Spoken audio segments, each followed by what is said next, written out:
Olá, eu sou Janaína Spolidoro, especialista em neuroeducação e elaboradora profissional de material didático, entre outras formações. Isso é importante ressaltar para esse vídeo. E eu atuo muito fortemente na área de alfabetização, gente. Então, assim, eu tenho formação em letras e eu não falaria de alfabetização se eu fosse formada apenas em pedagogia, porque para que a gente analise a alfabetização, a gente precisa ter uma visão da linguagem enquanto profissional também, né. Então o vídeo de hoje é para falar sobre um artigo de opinião que foi publicado no Estadão e que me incomodou bastante, porque as pessoas podem ler e achar que aquilo é real, né. Então eu achei importante trazer o artigo aqui para a gente poder estudar um pouquinho, e daí vocês podem aprender também, não bem aprender, mas entender melhor como que eu analiso as coisas, né. Isso vai ajudar a ter um parâmetro aí também sobre o que é fake news e o que não é dentro da educação, o que é essencial para um bom profissional, certo? Então eu chamei aqui, eu não sabia que título dar, na verdade, porque são vários assuntos dentro do artigo, ele não é linear, tá? Eu chamei de Programa do MEC, Evidências Científicas e o Método Fônico, porque são pontos-chave aí do artigo, segundo o que eu compreendi, tá? Você pode aproveitar, se inscrever no canal, curtir o vídeo e compartilhar o vídeo com pessoas que podem se beneficiar dessa informação. Vamos começar? Como eu comentei com vocês, o material que eu vou mostrar, ele saiu no Estadão, eu não sei dizer para vocês a data. É, E ele foi escrito aí por um articulista, né, uma pessoa que escreve artigos de opinião, de educação, daquele Instituto Alfa e Beto, tá? Eu não conheço a pessoa, não conheço o trabalho do instituto, não vou criticar nada disso, eu vou me ater ao artigo, tá? Eh, ele chegou a mim por uma seguidora, e essa seguidora me enviou aí o link de um Instagram chamado Escolas Abertas, que depois eu fui analisar, é um jogado de coisas aí que a pessoa encontra na internet de notícias e fica jogando ali, mas eu acho que teria que ter uma curadoria de informações mais factuais aí, que sejam mais de acordo com a realidade, né. Embora tenha saído no Estadão, não quer dizer que seja verdade por causa disso.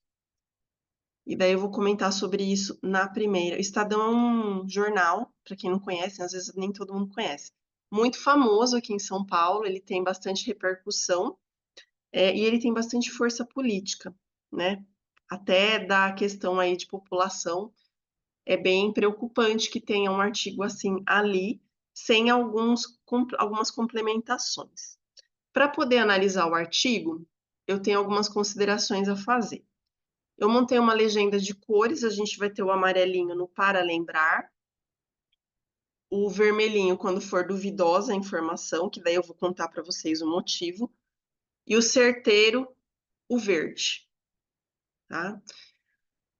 Antes de começar a falar desses três, eu gostaria de lembrar para vocês que a mídia tem interesses políticos, né? Embora os jornalistas aprendam sobre imparcialidade e eles contem aos quatro ventos aí, aos quatro pontos cardeais que eles são imparciais na notícia, nem todos são, tá? Alguns acabam adotando aí uma postura de centro, centro-direita, centro-esquerda, de acordo com os interesses político-econômicos da instituição. Então, a mídia vai ter esses interesses políticos e o texto foi escrito por alguém, né, aí ligado ao Instituto de Alfabetização, como eu comentei com vocês, eu não tenho conhecimento do trabalho, também não me interesso por, no momento, pode ser que mais para frente venha esse interesse por alguma questão de pesquisa, mas no momento eu me interesso pelas coisas que eu conquisto, porque eu conquisto junto com as pessoas que me seguem, que é o que me importa. Ficar olhando o que o outro faz nunca traz nada de bem para a gente, né? Então, como foi escrito por alguém ligado ao Instituto de Alfabetização, e eu não sei se tem uma cadeira na USP ou alguma universidade, vai ter aí também um interesse político dentro desse artigo. Então, a gente precisa ler com o pezinho atrás. Então, tem coisas que são duvidosas, tem coisas que são certeiras, e a gente tem aí o Para Lembrar, que é o primeiro que a gente vai começar. Eu gostaria que vocês lembrassem, mas depois eu vou lembrar vocês disso, que ele menciona aqui no começo que o programa, bom, ele fala sobre, não falei do artigo, né, em si ainda, chama Condenados ao Fracasso Escolar, né? A história se repete, desta vez como uma tragédia. O novo programa de alfabetização capitaneado pelo Ministério da Educação e que recebeu adesão entusiástica das redes estaduais e municipais de ensino, claro, né? Contém todos os ingredientes para não dar certo, como sempre. O programa repete todos os erros de programas anteriores, que nem deram nem comprovam resultados.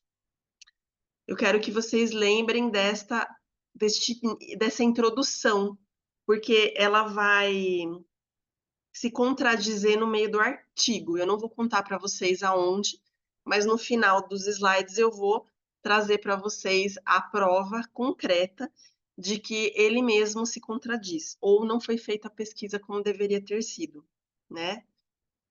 Ou tem um interesse político no meio, não sei, econômico. Pode ser também, não posso julgar a pessoa. Estou aqui analisando o artigo. O MEC insiste em rejeitar as evidências científicas sobre o que efetivamente funciona para alfabetizar as crianças. Eu gostaria de lembrar a vocês que o MEC, uns 2 ou 3 anos atrás, tinha um programa de neuroeducação que trazia evidências científicas. Então, não é que ele rejeita, é que ele, cada vez que entra, né, uma nova mentalidade, digamos assim, política, o MEC também é trocado aí, e daí essa mentalidade tem que proliferar na população. Então, eles trocam o programa, né? Então, vai ter aí vários interesses envolvidos. Então, não é bem que ele rejeita evidência científica, é que ele vai trocando, ele não persiste. E como nós da educação sabemos, precisa persistir no mínimo aí de 5 anos para um projeto dar certo. Os cargos políticos têm 4, né, gente? Então, até implementar, ver qual que é no ano seguinte, a coisa e tal, fica 3.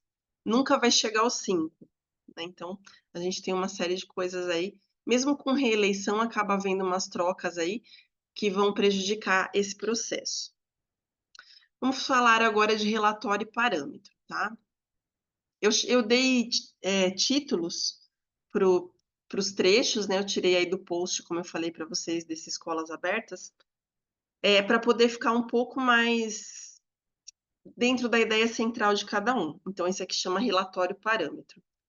O relatório da Alfabetiza Brasil, todo mundo conhece, né, gente? Ó, supimpa, vocês sabem qual é o relatório, quantos por cento e o que ele falou. Perfeito esse texto, né? Divulgado pelo MEC em 28 de maio, reflete a distância que separa o Brasil dos demais países no que se refere ao entendimento do que seja alfabetização, de como alfabetizar e de como avaliar. Mais uma vez, o MEC e o Instituto Nacional de Estudos e Pesquisas Educacionais, Anísio Teixeira, erram de maneira contundente ao ignorar o que dizem as evidências e melhores práticas. É uma vergonha que a escola e um país não são capazes, uma escola e um país não são capazes de alfabetizar os alunos até o final do primeiro ano escolar. Vamos lá para nossas legendas. Vou começar dessa daqui, que realmente é vergonhoso, ainda mais porque essa situação da não alfabetização, ela se estende aí até o Fundamental 2, quando os profissionais não têm a capacitação para alfabetizar, né? Então, isso é bastante vergonhoso realmente, é uma verdade aí do artigo, não tem como ir contra, né? Isso é real. Daí a gente tem esse vermelhinho aqui. Depois vai ter um inteiro verdinho também. Então, não é assim que eu sou cruel. Eu só estou analisando aí mesmo da forma mais focada que eu estou conseguindo. Quando eu falo ali do relatório Alfabetiza Brasil, gente, eu vou lembrar para vocês qual que é.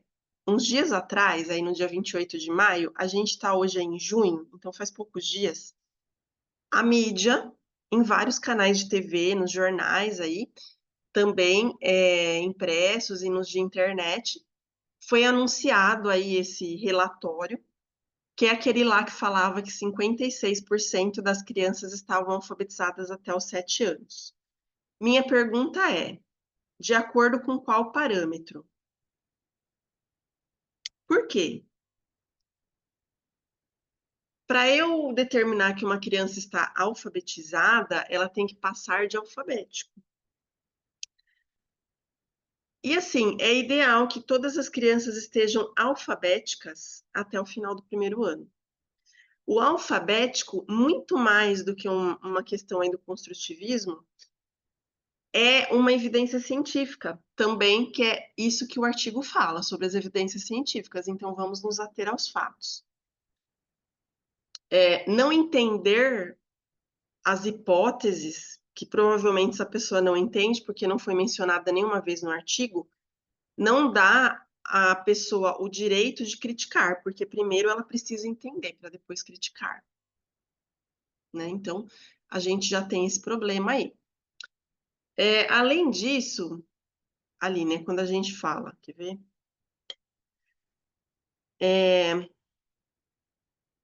Esse relatório das crianças até os 7 anos, né? Eu só vou descobrir se a alfabetização deu certo quando essa criança tiver 9 anos, porque pode ser uma alfabetização mascarada por parâmetros irreais. Nem sempre o que eu estou vendo nesse momento é o que realmente está acontecendo no cérebro da criança. O cérebro, gente, ele muda fisicamente com a alfabetização. Então, eu preciso que esse cérebro ele tenha um avanço físico. E se esse avanço não for bem colocado, pode ser que em algumas tarefas a criança esteja competente, mas em outras não.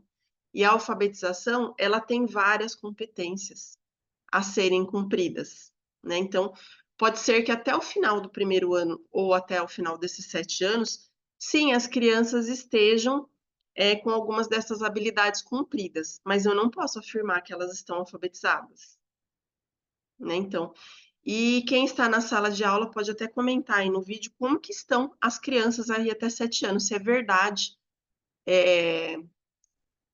o que vocês veem, não o pessoal que usa meu material, né? Porque quem usa meu material também pode comentar quais foram os resultados do material. Mas quem usa o meu material e vê a outra sala consegue comparar a diferença.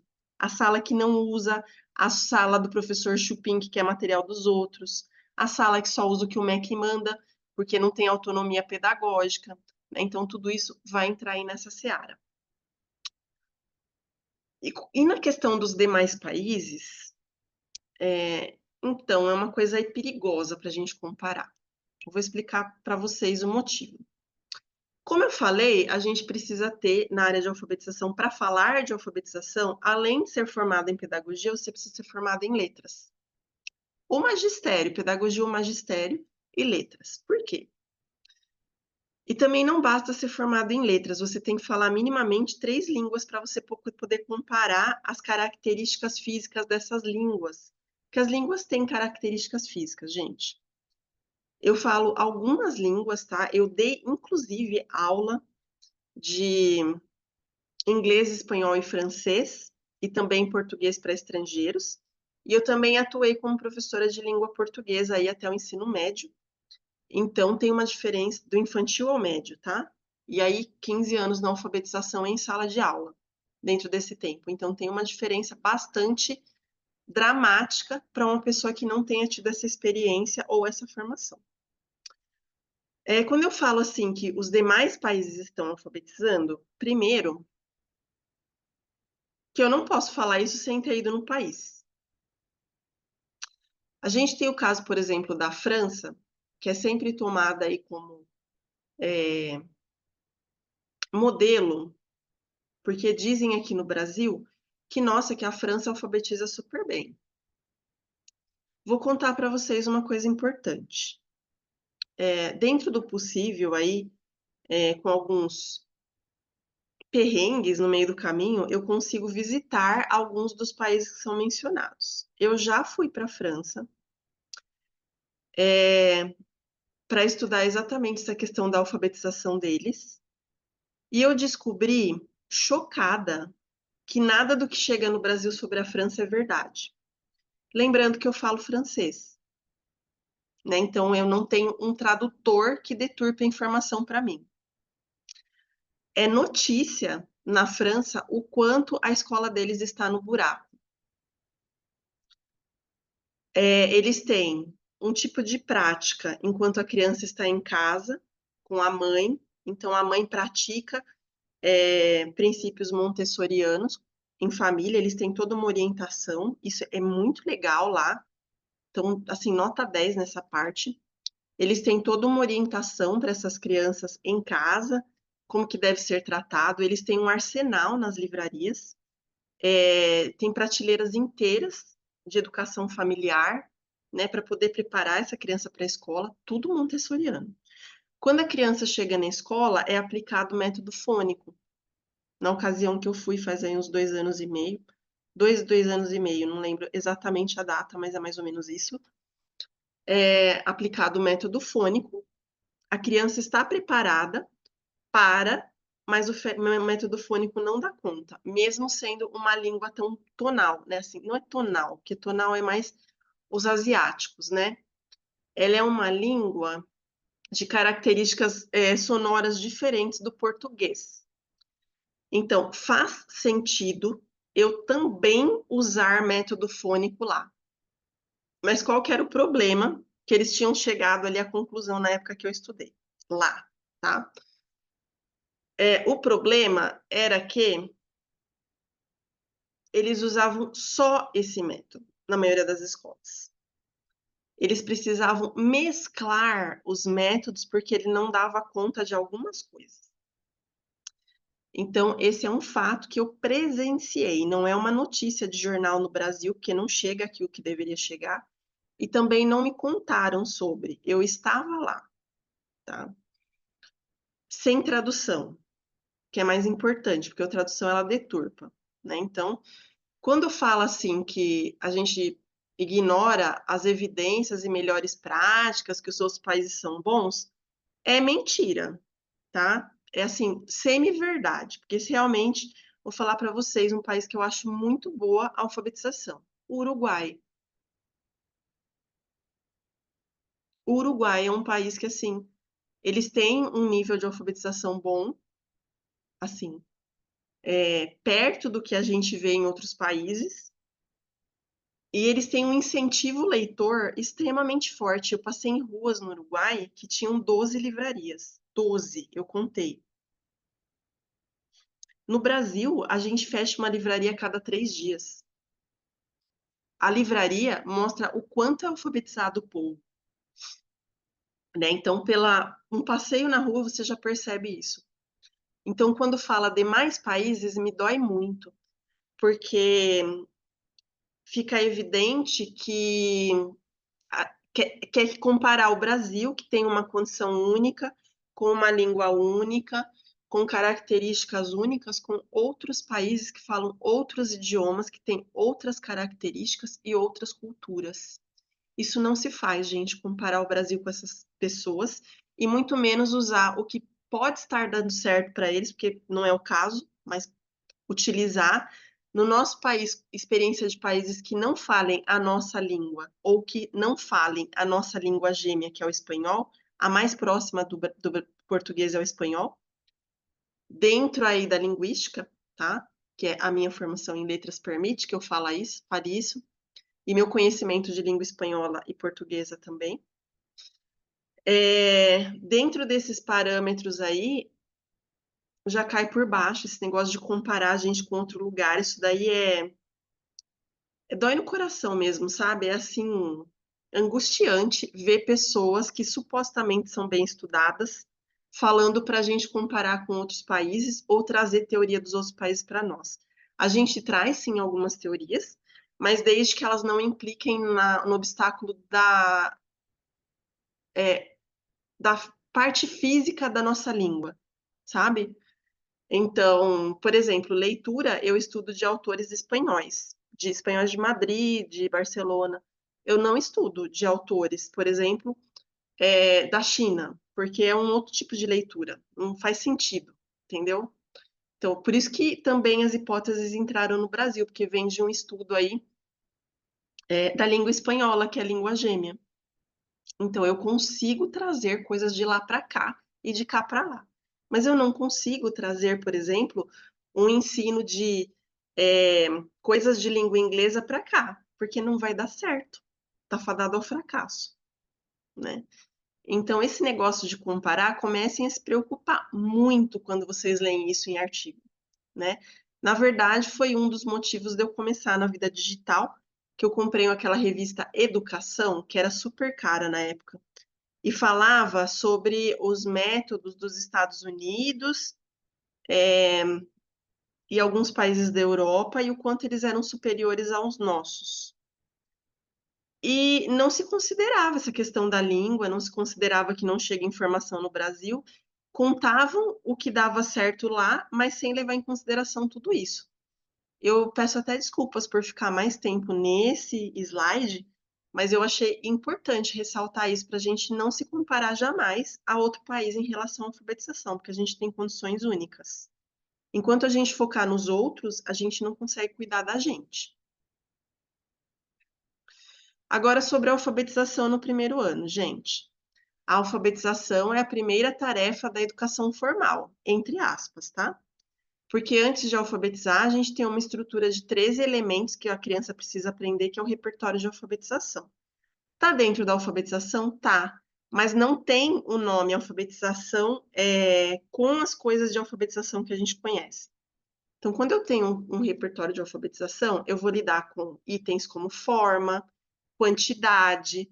Quando é que te ensinam que a alfabetização tem relação com quantidade? Lateralidade, posição, direção, análise, síntese. Nada disso, gente, é falado para nós quando a gente alfabetiza. Então, a educação formal não começa com alfabetização, ela começa com uma pré-alfabetização, que é o repertório, né? Então, está semi-certo a informação. E aqui eu coloquei em verde com um adendo aí em vermelhinho, mas olha o que acontece. Dadas as características do sistema alfabético de escrita da língua portuguesa, e daí eu fico pensando se a pessoa conhece, se está formado em letras também, eu não sei porque eu não pesquisei, tá? Não posso julgar. As crianças deveriam ser e estar alfabetizadas até o final do primeiro ano. Qualquer escola digna deveria assegurar esse resultado. Eu digo que até o final do primeiro ano, eu acredito que estar alfabética seria o ideal, porque nem isso a gente chega, né?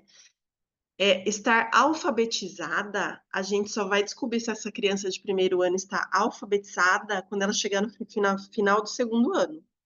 Porque daí que vai ter feito efeito o que eu fiz no primeiro ano. Então, não dá para a gente falar que ela deveria estar alfabetizada até o final do primeiro, porque pode ser uma alfabetização falsa, né? Ela leva mais tempo para poder acontecer, porque, como eu falei, é uma mudança física no cérebro. Então, a gente não pode supor que isso aconteça em um ano. Precisa de mais tempo para isso acontecer. Mesmo porque a alfabetização não é só reconhecer letras e decodificar, ela vai muito além disso, né? Um aluno de segundo ano que não é capaz de copiar o dever de casa do quadro em tempo adequado já é um analfabeto funcional. Realmente. Só que faltou aqui falar a realidade do quadro, porque várias escolas não estão mais utilizando lousa, o que é um pecado pedagógico, né? Um crime, na verdade. Faltou aqui a informação, dá bem a impressão que a pessoa é acadêmica. Não sei se eu estou correta ou não, tá? Porque eu não pesquisei o autor. Dá muito a impressão que essa pessoa está fora da realidade do que é uma escola atualmente. A gente tem alguns protocolos básicos de sala de aula, que é. Vou até pegar aqui, eu fiz uma anotação. Ah, eu acho que não está aqui. Que pena. Eu fiz uma anotação aqui para eu fazer um vídeo sobre 6 protocolos essenciais do professor. São coisas que não dá para tirar da escola, com tecnologia ou sem ela, e que sem essas coisas a gente não consegue ensinar bulhufas para as crianças, né? Então, entre elas estão, por exemplo, a correção e o uso do caderno. O que acontece, gente? Dá a impressão que essa pessoa que escreveu o artigo, ela acha, ela acredita que todo professor passa coisa na lousa, que a gente sabe que não é verdade, infelizmente. E vocês sabem que eu batalho Tenho até o curso no clube de membros de uso do caderno quadriculado, caderno normal, letra cursiva, tudo quanto é caderno eu tenho lá. Porque é essencial, não adianta você ter uma parafernália de tecnologia e não dar caderno, porque a criança não vai aprender. Porque o caderno ele não vomita coisas nela, ele faz com que ela construa, né? Então, realmente, a pessoa do artigo tem razão em falar isso do tempo adequado, tudo, né? Porque tem aqueles professores acomodados que falam, ah, mas a criança demora muito, então eu não vou passar. É claro que ela demora, você não trabalhou, você quer que ela aprenda como? A ser rápida. Então, isso daí, ó, joia. Só que tem esse adendo aí que eu vou lembrar dele mais pra frente para vocês.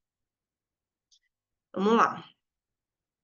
Alguns danos acontecidos, né? Gente, não é culpa minha que o vídeo é longo, é culpa do cara que escreveu muito, tá? Atrasos na alfabetização causam danos irrecuperáveis. É, verdade. Só que a gente tem mais do que um atraso, a lacuna. Porque, por exemplo, se eu começo com uma metodologia inadequada e vou com ela até o final do ano, eu alfabetizo capenga, né, gente? Não é um atraso, daí é uma lacuna. Eu adianto a alfabetização por um ponto, mas eu causo lacunas irreparáveis depois, né? Então, isso é importante ressaltar. Um aluno alfabetizado deve ser capaz de ler, pelo menos lá, aquele negócio balela de sempre que está em tudo quanto é lugar. Ao ler com mais dificuldade, o aluno lê menos. Ao ler menos, aprende menos, especialmente novo vocabulário. Sim, mas quando ele fala que ao ler com mais dificuldade, seria ler com dificuldade, seria decodificar, porque é um fato que se ele tem mais dificuldade, ele vai ler menos e lendo menos vai ter menos vocabulário, menos compreensão e vários prejuízos. Mas eu tô achando muito generalizado. Então é certeiro, mas precisaria ter explicado melhor.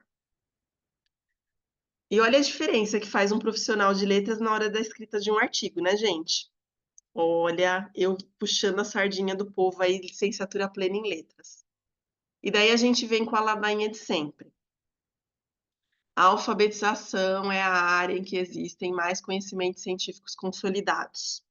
Praticamente todos os países desenvolvidos com sistemas alfabéticos de escrita adotam práticas de alfabetização conhecidas sob o nome de método fônico e real, tá?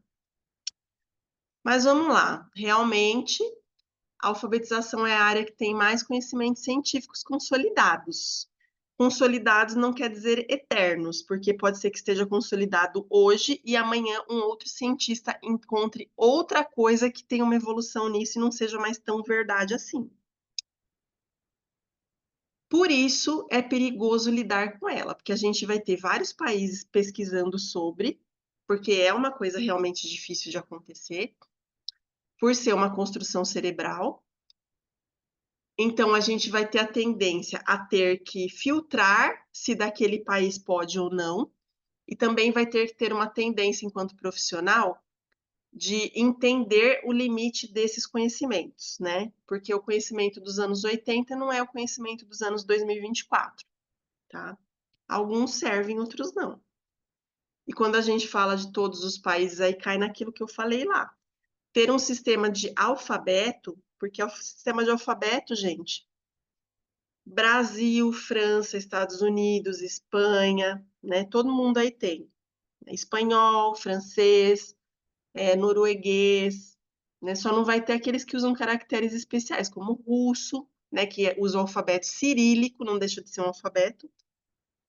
As línguas tonais usam outro tipo de sistema, né? Que é os asiáticos aí, os coreano, japonês usa línguas tonais, que vão ter uma diferença aí na hora da tonificação, mas não vou entrar nesse detalhe, porque vai ficar muito cansativo o vídeo.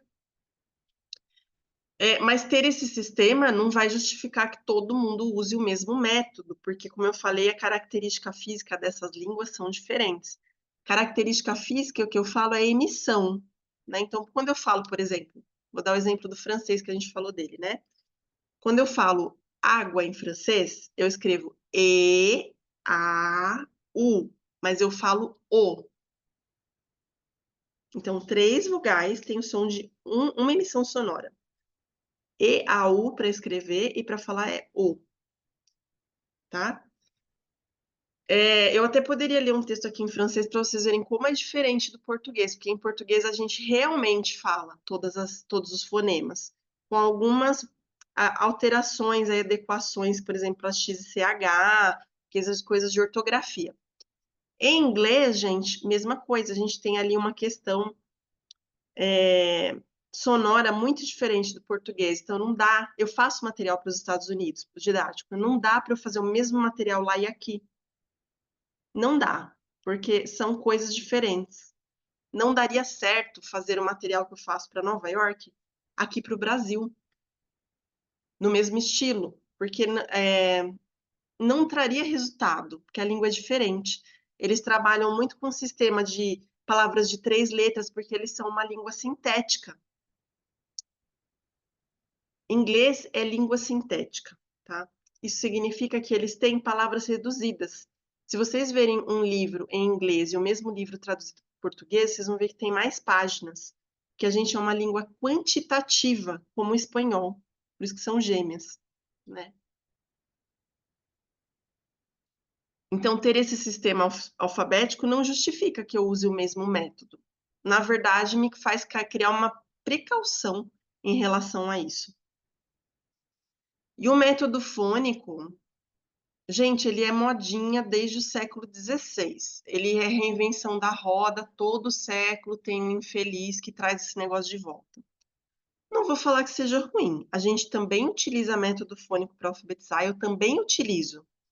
Mas tem um período da alfabetização para fazer isso. Eu não posso utilizar de cabo a rabo no primeiro ano, né? Tem uma precaução para utilizar. Tanto que se a pessoa tivesse lido o meu livro, tem lá um capítulo que fala dos métodos de alfabetização. Todos os 6 estão todos aqui. Eu não tenho preconceito com nenhum deles. O que eu tenho preconceito é usar apenas um. Você tem que saber, por exemplo, que o método fônico eu vou usar para alunos pré-silábicos e silábicos. Ele virou silábico alfabético, sai da sistematização, pelo amor de Deus. Você vai criar um robô. Sem contar que se eu começo com o método fônico, eu pulo uma etapa leitora muito importante, que vai fazer falta lá no terceiro ano. Né? Então, o método fônico ele tem um negócio certinho para usar. Se ele fosse tão bom, não teriam sido criados outros métodos depois do século XVI, inclusive, né? E a gente tem aqueles métodos que são baseados no fônico, como o das boquinhas, que ele é fonovisor articulatório, que ele tem algumas incrementações, mas não deixa de ter origem no método fônico, que é para, como que chama fônico, né? Para quem que faz bem esse trabalho? Para fonos. Método fônico, fonos. Guardem essa informação. Tô quase no fim, gente. Então, assim, a reinvenção da roda, vou contar ali todas as vezes no livro, no Neurogênese da Alfabetização, todas as vezes que foi utilizado, e por que que não deu certo. Vou contar também. Porque usou só ele, né? Mas a gente tem aí umas outras coisinhas que ele tem uns perrenguinhos no meio. Sobre as pesquisas, gente, não vou me alongar muito, tá? É muita coisa aqui. Vou pegar só um trechinho, se vocês quiserem, depois vocês pausam o vídeo e leem tudo. Há mais de 20 anos, a comunidade científica brasileira vem produzindo relatórios e documentos sobre o tema.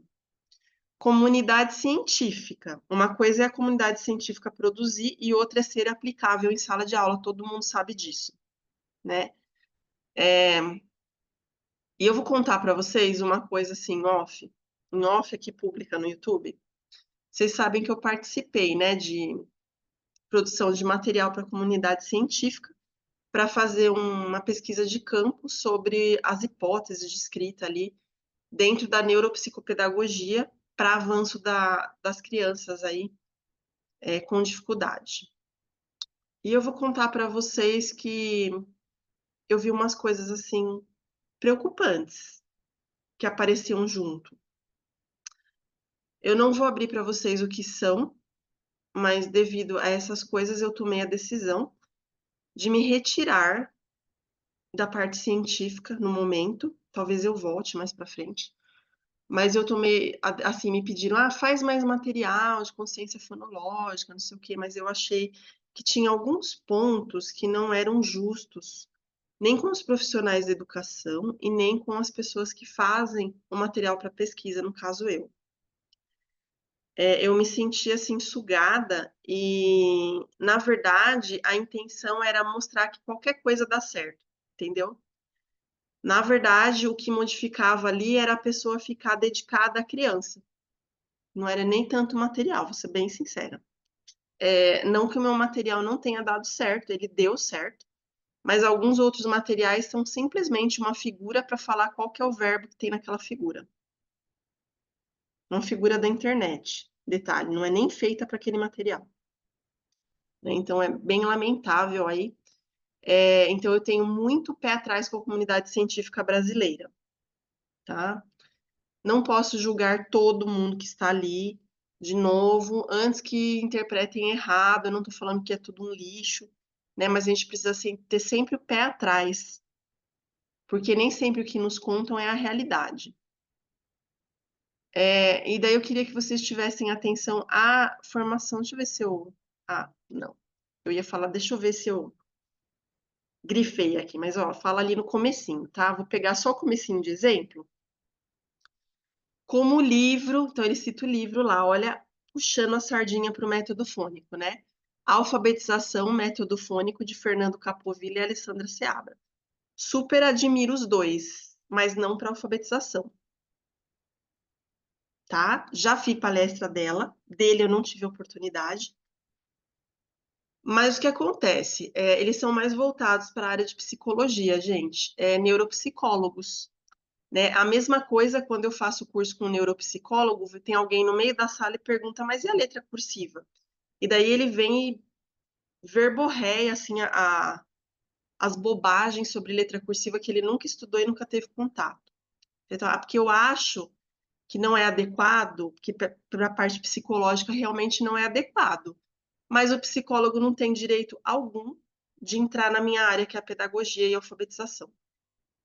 Sinto muito, eu não entro na área deles, respeito o que eles falam e ouço, mas eles não têm o direito de entrar na minha. A gente precisa começar a bloquear informações que venham de outros profissionais, porque a gente está valorizando um profissional que não é da nossa área e desvalorizando a pedagogia.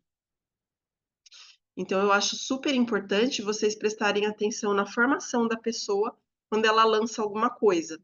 Né? Embora seja do ano 2000, qual é a experiência dessa pessoa com alfabetização em sala de aula como professor? Qual é a experiência qual que é a formação dessa pessoa para falar sobre a alfabetização? Será que ela tem letras e pedagogia? Porque pedagogia e fono não resolve. A alfabetização vai além da parte fônica, né? Então, é muito preocupante. E daí, lá no finzinho, tem o Tudo em Vão, que eu adorei, gente. Realmente, tudo em vão desde sempre, né? E as pesquisas no Brasil, elas acabam seguindo aí, como eu falei, um interesse político-econômico. Muita coisa não chega para nós, nem pela internet, diga-se de passagem. Algumas coisas eu tenho que comprar no local, né? Então, é bem interessante citar isso daí, informar vocês, porque é assim que acontece. E o histórico, né? De onde vem tanta resistência às evidências científicas? Porque a alfabetização é alvo de embates ideológicos em educação. É necessária essa discussão toda, né? Porque não se desvenda esse enigma. Então, isso é uma pergunta certeira. Daí fala assim, ó. Na década de 50, os embates se davam entre dois métodos. A pesquisa não foi bem feita, porque eram três. A embate era do método global, do palavração e do silabação. Que se vocês olharem a cartilha, por exemplo, Caminho Suave, ela vai ter um texto, que é global, seguido de uns quadrinhos com palavras, que é palavração, para depois passar para a silabação. Então, ele vai do todo para as partes. Né? Então, do todo para meia parte, para depois para a partezinha.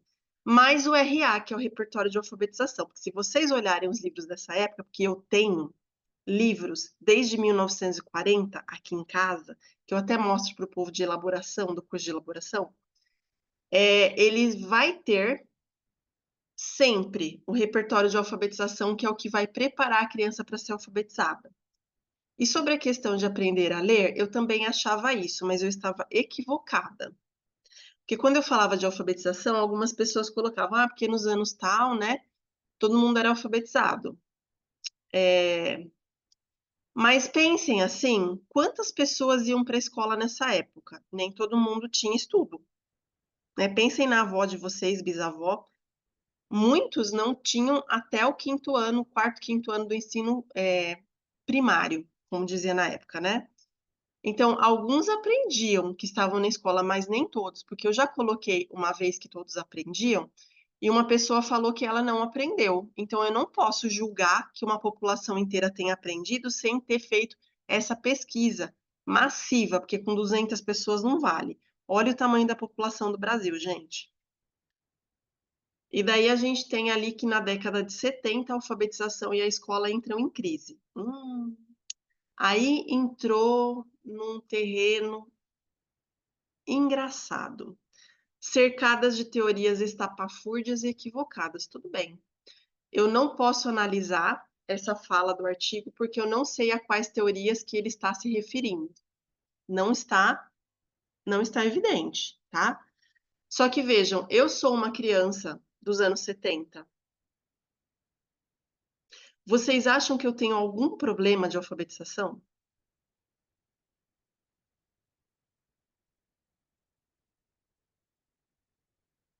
Publiquei 4 livros, inclusive um falando sobre cérebro, que é o Neurogênese, e tenho mais de 20.000 materiais didáticos. Vocês acham que eu tenho algum problema de alfabetização? Fui dessa época aí, ó, que a escola entrou em crise. Deixo para vocês pensarem. Sobre o programa do MEC. O novo programa consegue ao mesmo tempo ignorar avanços da ciência e repetir todos os erros do passado, como sempre, né? Não apresenta qualquer evidência empírica, e eu achei empírica engraçado, porque o próprio artigo lá no começo, lembra? Fala do caderno, que a criança não copiar do quadro no segundo ano em tempo adequado já é um analfabeto, né, praticamente. Quer dizer que eu não sei até que ponto esse artigo está empírico também, né? A gente precisava até analisar melhor. E daí a gente tem aí, ó, apresenta um conjunto de livros com mesmos conteúdos, recebe capas diferentes em cada estado, aquele negócio, aquela maquiagem de sempre, né? Cursos que chegam ao professor dados pelo profissional menos qualificado, que eles querem pagar menos para ganhar mais, né? No bolso deles. E nesse momento eu tenho aplausos de pé para a pessoa que escreveu o artigo. Nesse ponto ela não poderia estar mais certa. E voltando lá no começo, tem mais uma parte, gente, que eu tirei, mas se vocês quiserem ver, tá, no Estadão, ela vai falar sobre questões político-econômicas, por que que ninguém incentiva, sabe, essa questão aí. Também concordo, mas eu não coloquei aqui porque já ia ficar longo o vídeo, né, vocês sabem.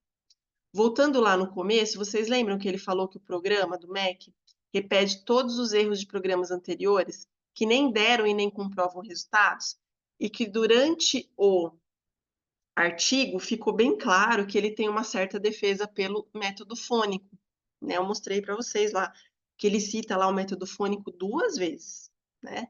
Pois bem, não tem todos os erros dos anos anteriores?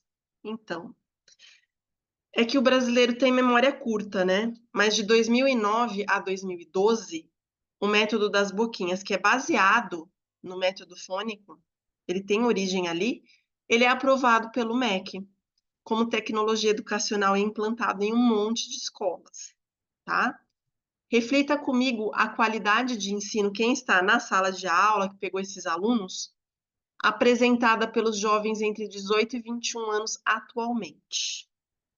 Então, essa foi a época que eu mais respondi professores descabelados. Então, essa época aí de 2012 para frente, que eu comecei também em 2009, né? As coisas de internet. Um pouquinho antes até, né? Em 2008 eu já estava nos meus primeiros passinhos ali. Essas crianças que fizeram 7 anos aí, 8 até 2012, Eu pegava professores descabelados que não sabiam o que fazer com a criança no quarto, quinto ano. Nos dois, 3 anos seguintes, que comprovam a ineficácia desse bagulho dado só ele no primeiro ano, né? Ou no ano que tenha sido. Graças a Deus não tinha chegado no meu município, porque eu exonerei em 2012. Tá? Graças aos céus, São Bernardo não veio com esse negócio. O que acontece, gente? Problema desse método aí do fônico, como eu falei para vocês também. Eles são diferentes, mas têm a mesma origem aí na questão aí do fônico, né? Vocês viram que, na verdade, ele defende o método fônico, mas ele não fala das boquinhas, porque a das boquinhas é uma fono que provavelmente não é do grupinho do cara, né? Então a corja não tá junto ali, não é do mesmo grupo. Então ele não vai mencionar a pessoa, né? E daí eu não vou entrar em detalhes, tá? Eu não vou atacar ninguém. Eu acho necessário você conhecer tanto fônico quanto boquinhas, mas eu também acho necessário você saber que não é para usar eterno, ad eterno, no primeiro ano.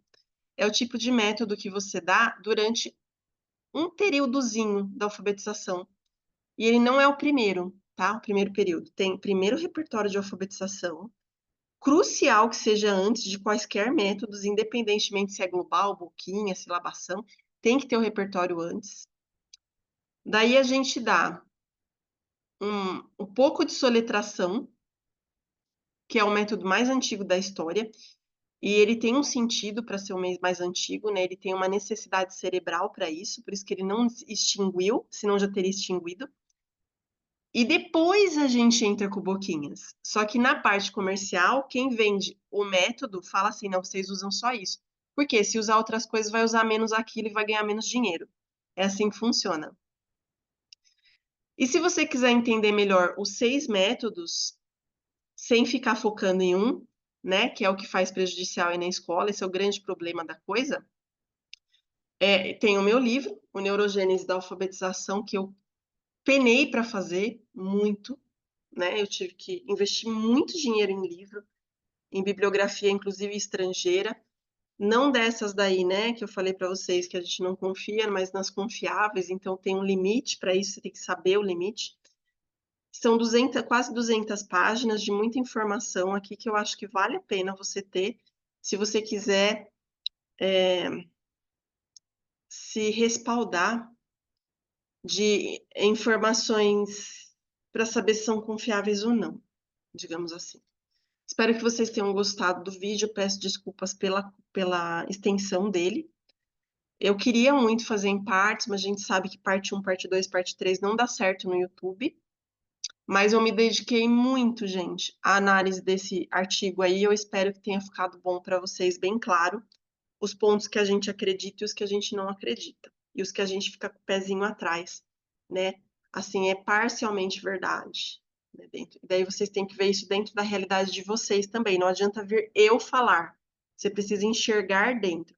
Porque também, se o profissional não está qualificado, ele não consegue enxergar na prática dele essas coisas da forma como deveria. Espero que vocês tenham gostado e até nosso próximo vídeo, que eu vou tentar ser mais divertida, digamos assim. Até mais.